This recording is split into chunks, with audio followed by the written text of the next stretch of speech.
जय हिंद साथियों, आप सभी को मेरा प्यार भरा नमस्कार। मैं मुकेश यादव, मैं टारगेट से। और आज हम लोग पढ़ेंगे कक्षा 9th की मैथ एक्सरसाइज 6.1 का जो बचे हुए क्वेश्चन है उसे सॉल्व करने का प्रयास करेंगे। यदि हम बात करें तो पिछली क्लास में कुल मिलाकर के हमने एक्सरसाइज 6.1 का क्वेश्चन नंबर 1 कंप्लीट कर लिया था। और आज हम लोग समझेंगे क्वेश्चन नंबर 2 और देखते हैं कि क्वेश्चन नंबर 2 क्या है। ये बच्चे, यदि हम क्वेश्चन नंबर 2 को पढ़ते हैं तो कह रहा है कि आकृति 6.14 में, तो हमने आकृति को यहाँ बना रखा है। ठीक, आकृति 6.14 में रेखाएं एक्स वाई और एम एन समझिएगा बच्चे ध्यान से। करा रेखाएं, सबकी निगाहें व्हाइट बोर्ड पर होनी चाहिए। करा रेखाएं एक्स वाई, एम ना समझो ध्यान से। एक रेखा हमारी ऐसी जा रही है, यहाँ पर लिखा है एक्स और यहाँ पर लिखा है वाई। ये आपको मेन आकृति में दिख रहा होगा, है ना। तो कह रहा है कि रेखाएं एक्स वाई और एम एन, और एक रेखा बच्चे हमारी एम एन है जो ऐसे आ रही है इस तरीके से। यहाँ पर नाम है एम और यहाँ पर नाम है एन। ये रेखा हमारी क्या हो गई, एम एन। तो कह रहा रेखाएं एक्स वाई और एम एन, रेखाएं एक्स वाई और एम एन बिंदु ओ पर प्रतिच्छेद करती हैं। जहां काटती हैं उस पॉइंट का क्या नाम है, ओ। इस बिंदु का नाम है ओ। क्या नाम है, ओ। ये रहा, यानी इस पॉइंट का क्या नाम बच्चे, ओ नाम है। जहाँ रेखाएं एक दूसरे को क्या करती हैं, प्रतिच्छेद करती हैं, इंटरसेक्ट करती हैं। अब आगे कह रहा है यदि एंगल POI, तो कल की क्लास में हमने कोण पहचानना आपको सिखाया था। कह रहा एंगल POI, बच्चे नहीं समझ में आ रहा POI तो कोई दिक्कत नहीं, हम आपको आसान तरीका बताएंगे। सबसे पहले आप देखो इसमें क्या लिखा है P, तो सबसे पहले आप देखो कि इस आकृति में P कहाँ लिखा है, तो ये रहा P के बाद क्या लिखा है O। सबकी निगाहें व्हाइट बोर्ड पर होनी चाहिए, क्या समझिए। फिर लिखा है O, तो हम P से चलेंगे O तक, तो ये आए P से O तक आए। ठीक, तो कह रहा है कि Y POY, P से आएंगे O तक और Y की तरफ हम मुड़ जाएंगे, यानी ये वाला एंगल हमारा POY, ये एंगल है हमारा। ठीक, और मैंने आपको बताया भी था कि अगर इस तरह का कहीं सिंबल दिखे तो आप क्या समझेंगे, 90 का कोण, समकोण है ना। ये POY, ये वाला एंगल हमको कितना दे रहा है, 90 अंश। करा यदि एंगल POI बराबर 90 अंश और A अनुपाते B बराबर, यानी यदि हम बात करें यहाँ पर लिखा है A, यहाँ पर लिखा है B। करा यदि मैं A और B का रेशियो बच्चे निकालता हूँ तो कितना दे रहा है, 2:3, 2:3। यानी A और B में जो अनुपात है ऋषु कुमार, निगाहें व्हाइट बोर्ड पर होनी चाहिए। मैं यहाँ पढ़ा रहा हूँ, भूसा खा के आते हैं, क्या नहीं समझना समझाओ, नहीं सुनना आता है।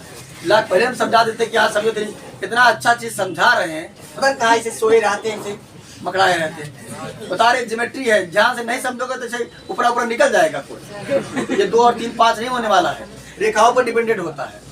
हम समझा रहे हैं तो पता नहीं कहाँ ध्यान रहता है। ये बच्चे कह रहा है कि A अनुपाते B, यानी रेशियो करा A और B का यदि मैं अनुपात निकालता हूँ तो कितना है, 2:3 है।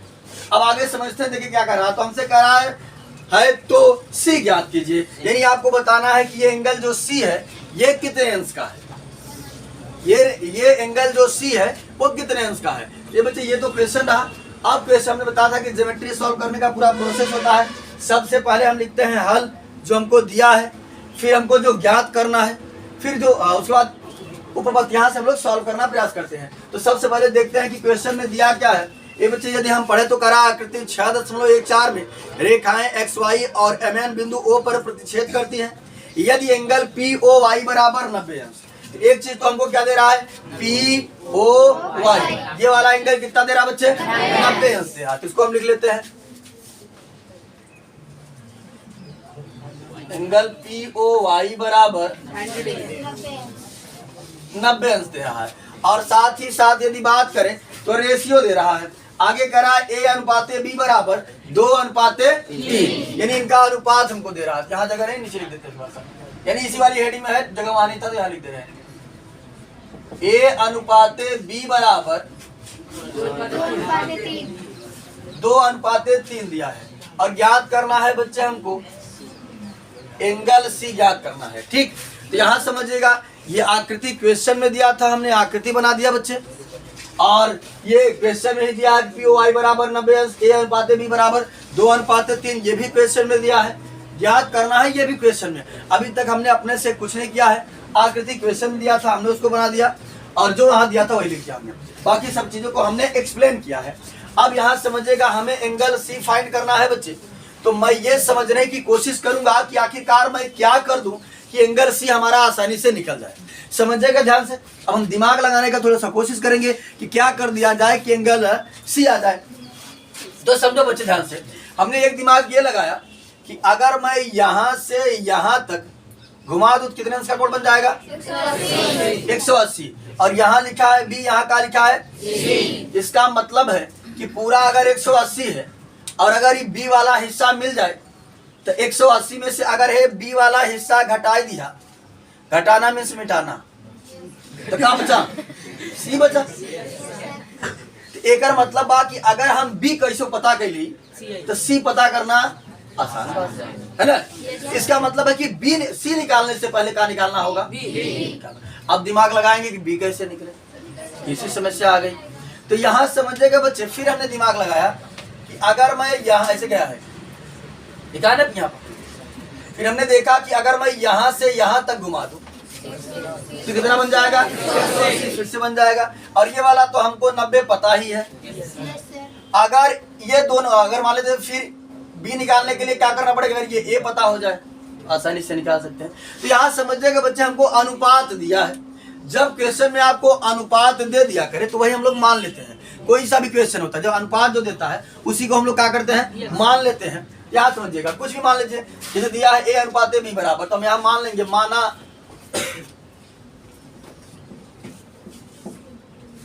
ए बराबर, अब आपकी इच्छा हो 2x 3x 3m 10 z, कुछ भी मान सकते हैं, एज यू लाइक, जो आपकी इच्छा हो। लेकिन हम लोग लगातार x वगैरह मानते चले आ रहे हैं, अच्छा लगता है सुनने में भी लिखने में भी। तो मान लेते ए बराबर का 2x, मानने के लिए कोई बाउंडेशन नहीं है। बी यहाँ समझिएगा, लेकिन जिस चर में मानिएगा सेम मानिएगा। अभी नहीं किसको मान लिया 2x और इसको मान लीजिए 3y, तो ऐसा नहीं। अगर x के टर्म में मान रहे हैं तो दोनों को हमको x के टर्म में ही मानना होगा, y के टर्म में मान रहे हैं तो दोनों को हमको y के टर्म में ही मानना होगा, z के टर्म में मान, यानी जिसके भी पदों में मानेंगे दोनों को समान पदों में मानेंगे। ठीक, तो b बराबर हमने लेट कर लिया बच्चे, b बराबर 3x। बातें सभी को क्लियर है? कहीं दिक्कत किसी को? क्या समझिएगा ध्यान से। अगर ये बात कंफर्म है तो क्वेश्चन बहुत आसान होने वाला है, बहुत ज्यादा कठिन नहीं है। बस ध्यान लगा के समझिएगा। बस थोड़े समय के लिए इस चीज को हम भूल जाते हैं, बाद में बात करेंगे इसकी आवश्यकता पड़ेगी तो। ठीक, अभी मैंने आकृति तुम्हारी पढ़ी है, ये तो रफ आकृति है ताकि आपको समझा सकूं। अगर मैं बच्चे यहाँ से लेकर यहाँ तक घुमा देता हूँ तो कितने अंश का कोण बन जाएगा? लेकिन समझिएगा इस 180 में कितने पार्ट हैं? 1 पार्ट, 2 पार्ट और 3 पार्ट है। इसका मतलब इन तीनों को यदि मैं जोड़ दूं तो कितना हो जाएगा? 180 हो जाएगा। हो जाएगा ना? तो चलिए हम जोड़ देते हैं तीनों को। हमने लिखा क्या? Angle B plus angle A भी लिखा जाए, बी प्लस ए प्लस वाला तो 90 है बराबर 180। बातें सभी को कंफर्म है ना? कहीं दिक्कत किसी को? यदि तीनों पार्ट को हमने यहाँ से, इसलिए हमने रफ आकृति अलग से बनाया है रफ, ताकि आपको ये समझा सकूं। मैंने आकृति में कोई छेड़छाड़ ना करूं, यहाँ से आपको अलग अलग बता करके समझा रहे हैं ताकि आपको आसान शब्दों में समझा सकूं। मैं यहाँ बी था, ये था, ये 90 था, इन तीनों को जोड़ देंगे तो कितना हो जाएगा? 180। ये बच्चे बी को हमने माना है कितना? 3x, इसकी जगह हमने रख दिया 3x। और ए को माना है बच्चे हमने 2x, तो 2x कर दिया। यहाँ समझिए, इसे लगे इसको पक्षांतर कर देते हैं। ये प्लस है, जब पक्षांतर करते हैं तो साइन विपरीत हो जाता है। प्लस है उधर जाएगा तो माइनस, माइनस होगा तो प्लस। ये प्लस है उधर जाएगा तो माइनस, पक्षांतर करेंगे इसको हम। ठीक, तो समझिएगा बच्चे ध्यान पूर्वक। जो जाएगा हमारा 180 माइनस 90 और 3x यहाँ 2x यहाँ बच्चे कितना x? 5x बराबर, और 5 से कट जाती, 5 के 5, 5 के 5 बचा 4, हो गया 40, 5 8 40, यानी 5 18 में 90, x बराबर 18। अगर बच्चे हमारे पास x की वैल्यू आ गई तो मैं a भी निकाल सकता हूं और b भी निकाल सकता हूं आसानी से। a हमारा कितना हो जाएगा? 36। 18 दूना 36 और भी कितना आ जाएगा 18 3 14। तो यहाँ समझिएगा ध्यान से, चाहे तो आप एंगल लगाना चाहे तो एंगल लगा ही दीजिए। चलिए यहाँ समझिएगा बच्चे ध्यान से।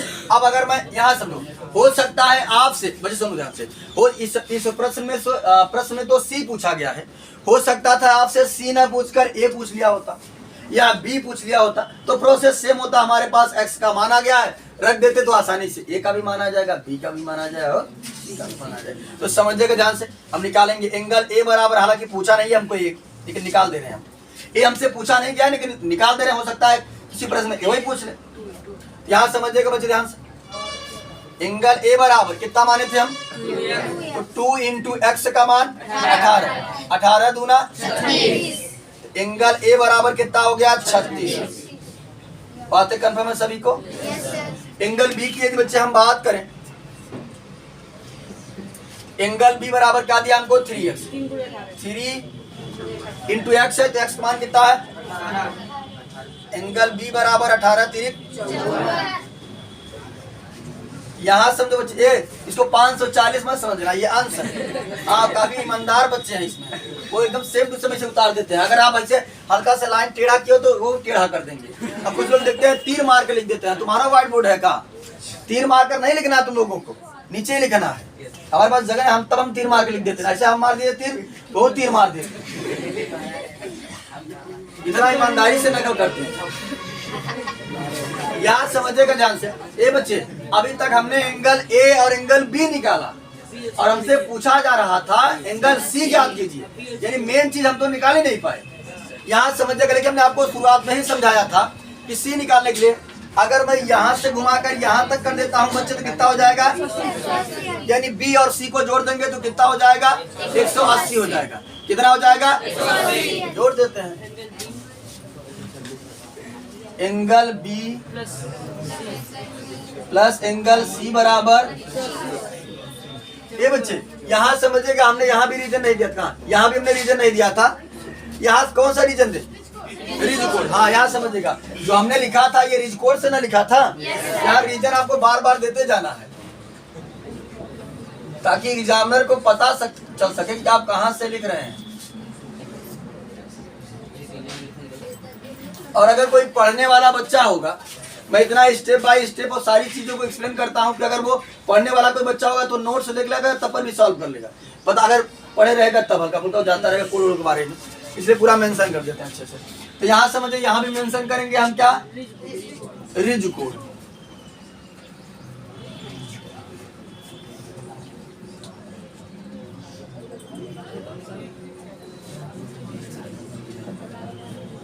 ये बच्चे समझिएगा ध्यान से। अब अगर हम बात करें बी, तो बी का मान हमारे पास अवेलेबल है 54, हमने निकाल लिया है।